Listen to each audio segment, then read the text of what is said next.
How did America rise up from a backwoods country to be one of the greatest nations the world has ever known?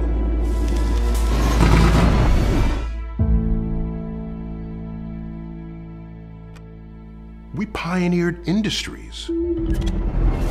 And all of this required the greatest innovations in science and technology in the world. And so science is a fundamental part of the country that we are. But in this, the 21st century, when it comes time to make decisions about science, it seems to me people have lost the ability to judge what is true and what is not. What is reliable, what is not reliable. What should you believe, what should you not believe? And when you have people who don't know much about science, standing in denial of it and rising to power, that is a recipe for the complete dismantling of our informed democracy. Let us demand that educators around America teach evolution not as fact, but as theory. An increasing number of parents showing skepticism about vaccinations. Voters have approved a ban on GMOs. Critics call climate change unproven science. That's not the country I remember growing up in. Not that we didn't have challenges. I'm old enough to remember the 60s and the 70s. We had a hot war and a cold war, civil rights movement, and all of this was going on. But I don't remember any time where people were standing in denial of what science was. One of the great things about science is that it is an entire exercise in finding what is true. You have a hypothesis, you test it, I get a result. A rival of mine double checks it because they think I might be wrong. They perform an even better experiment than I did and they find out, hey, this experiment matches.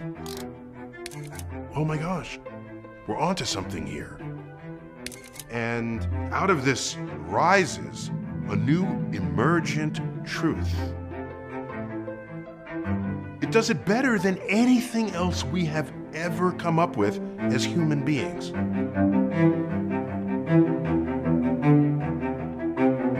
This is science.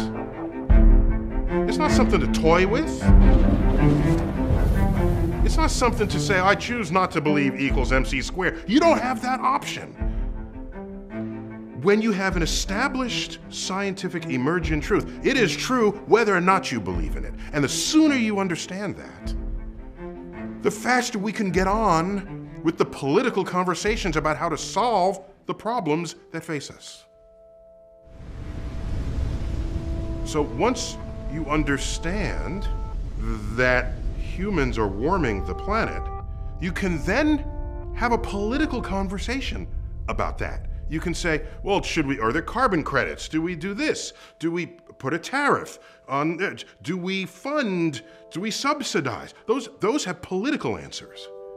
And every minute one is in denial, you are delaying the political solution that should have been established years ago.